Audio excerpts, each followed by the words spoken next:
নমস্কার। আরও একটা গুরুত্বপূর্ণ চাকরির আপডেট নিয়ে চলে এলাম। আপনারা দেখছেন আপনাদের এই প্রিয় বিশ্বস্ত চ্যানেল। বন্ধুরা, পশ্চিমবঙ্গে 23 জেলা চাকরি প্রার্থীদের জন্য সুবর্ণ সুযোগ, যেখানে মেল ফিমেল সবাই আবেদনটা করে দিতে পারবে। রাজ্যে মৎস্য দপ্তরে নতুন করে কর্মী নিয়োগের বিজ্ঞপ্তি প্রকাশিত হয়েছে, যেখানে সরাসরি ইন্টারভিউর মাধ্যমে যোগ্য প্রার্থীদের ছাঁটাবাছাই করবে। 30,000 টাকা বেতন থাকবে। বায়োডাটা জমা নিচ্ছে। কীভাবে কি আবেদন করবে, কোয়ালিফিকেশান কী লাগবে, এজ ক্রাইটেরিয়া কী আছে, সিলেকশন প্রসেস কী আছে, A to Z বলবো। তার জন্য ভিডিওটা মনোযোগ দিয়ে দেখতে হবে, জানতে হবে, বুঝতে হবে। এবং আমাদের চ্যানেলে যারা ফার্স্ট টাইম এসছো, চ্যানেলটাকে সাবস্ক্রাইব করে বেল আইকনটা টিপে রাখতে হবে লেটেস্ট নিউ নোটিফিকেশান পাওয়ার জন্য। স্টেপ টু স্টেপ একদম অফিসিয়াল বিজ্ঞপ্তি তোমাদের সামনে তুলে ধরছি। ভিডিওটা কিন্তু না স্কিপ করে মনোযোগ দিয়ে দেখতে থাকবে, জানতে থাকবে, বুঝতে থাকবে এবং আবেদনটা করতে থাকবে। কিভাবে কি আবেদন করবে একদম অফিসিয়াল দপ্তরে বিজ্ঞপ্তিতে আছি। ভিডিওটা মনোযোগ দিয়ে দেখে নাও। একদম অফিসিয়ালি নোটিফিকেশান আছে, নোটিফিকেশানটা ভালো করে চেক করে নেবে। এই বায়োডাটাটা জমা করতে হবে, ঠিক আছে। Name, date of birth, date entry into service, date of retirement under centre state government rule, education qualification যা যা আছে তোমাদের দিতে হবে, ঠিক আছে। কোয়ালিফিকেশান এক্সপিরিয়েন্স আর ডিজেবল কোয়ালিফিকেশান এক্সপিরিয়েন্স যা যা আছে তোমাদের দিতে হবে, ঠিক আছে।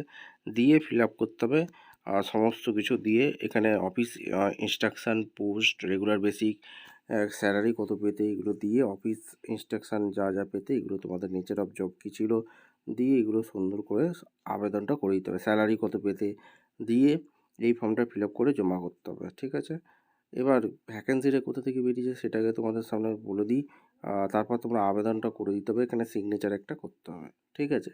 ভ্যাকেন্সিটা কোথা থেকে বেরিয়েছে সেটাকে সবথেকে গুরুত্বপূর্ণ বিষয়। তার আগে বলে রাখি, আমাদের চ্যানেলে ফার্স্ট টাইমে থাকলে ঝটপট চ্যানেলকে সাবস্ক্রাইব করে বেল আইকনটা টিপে রাখতে হবে লেটেস্ট নিউ নোটিফিকেশান পাওয়ার জন্য। স্টেপ টু স্টেপ একদম অফিসিয়াল বিজ্ঞপ্তি তোমাদের সামনে তুলে ধরবো। ভিডিওটা কিন্তু ইনফরমেটিভ হতে যাচ্ছে। ভিডিওটা মনোযোগ দিয়ে দেখবে, জানবে, বুঝবে, তারপর নিজের দায়িত্বে আবেদন করবে। স্টেপ টু স্টেপ এই যে ভ্যাকেন্সিটা বেরিয়েছে সেটা হচ্ছে সবথেকে গুরুত্বপূর্ণ। যারা গভর্নমেন্ট অফ ইন্ডিয়া থেকে ভ্যাকেন্সি বের করেছে, মিনিস্ট্রি অফ ফিশারি অ্যানিম্যাল যেটা daring department for fisheries department, তো মৎস্য দপ্তরে ভ্যাকেন্সি রিলিজ করে দিয়েছে ফিশারি ডিপার্টমেন্ট। ফার্স্ট ফ্লোর এখানে তোমরা দেখতে পাচ্ছ। এখানে তোমাদের 18ই নভেম্বর 2025 রিলিজ করেছে, ঠিক আছে। গভর্নমেন্ট অফ ইন্ডিয়ার ভ্যাকেন্সি বেরিয়েছে chief secretary of all state government UT administration. এখানে সাবজেক্ট কি বলেছে, রিক্রুটমেন্ট ফর টু একটাই ভ্যাকেন্সি আছে, যেটা অ্যাসিস্ট্যান্ট কমিশনার ফিশারি হারবার এই যে নিয়োগ করছে। এখানে হিউজ পরিমাণে তোমাদের স্যালারিটা আছে, ঠিক আছে। আর এখানে কৃষি ডেয়ারিং কৃষি ভবন নিউ দিল্লি, তোমাদের অ্যানিমাল দেখতে পাচ্ছ ফিশারি, এইখানে থেকে তোমাদের যে ভ্যাকেন্সিটা বেরিয়েছে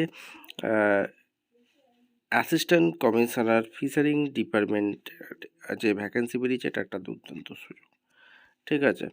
এবং তোমাদের মেন ক্রাইটেরিয়াগুলো বলে দিচ্ছি। স্যালারি স্ট্রাকচার কী আছে এখানে, কি বলেছে, holding post regular basic parent gate or department or with 5 years service in the gate after appointment, ঠিক আছে। অর্থাৎ তোমাদের রিটায়ার্ড এমপ্লয়ি হয়ে থাকলে আবেদন করতে পারবে। এসেন্সিয়াল কোয়ালিফিকেশান তোমাদের degree in civil engineering from যে কোনো রেকর্ড ইউনিভার্সিটি পোস্ট পাস হয়ে থাকলে আবেদন করতে পারবে। 5 years এক্সপিরিয়েন্স লাগবে in port or harbour engineering in central government or state government or public sector undertaking or ports or private registration construction কোম্পানির body, ঠিক আছে। আর ডিপার্টমেন্ট অ্যাসিস্ট্যান্ট ডিরেক্টর যে ফিশিং হারবার, এই স্যালারি হিউজ পরিমাণে আছে। এখানে তোমাদের 56 বছর পর্যন্ত আবেদন অনায়াসে করতে পারবে। আর ডিজেবল কোয়ালিফিকেশন বলেছে post graduate degree civil engineering or harbour engineering or এইসব নিয়ে পড়াশোনা করে থাকলে আবেদন করতে পারবে, ঠিক আছে। আর জব ডেসক্রিপশনটা করে ভালো করে পড়ে নেবে, কী কী কাজ করতে হবে এখানে সমস্ত কিছু এখানে বলা আছে, ঠিক আছে। ভালো করে নোটিশটা উপর চেক আউট করে তোমরা আবেদন করবে। ভিডিওটা ভালো লাগলে একটা লাইক, কমেন্ট, শেয়ার করে সাবস্ক্রাইব করে বেল আইকনটা টিপে রাখতে হবে লেটেস্ট নিউ নোটিফিকেশন পাওয়ার জন্য। দেখা হচ্ছে কোনো পরবর্তী ভিডিও। ধন্যবাদ।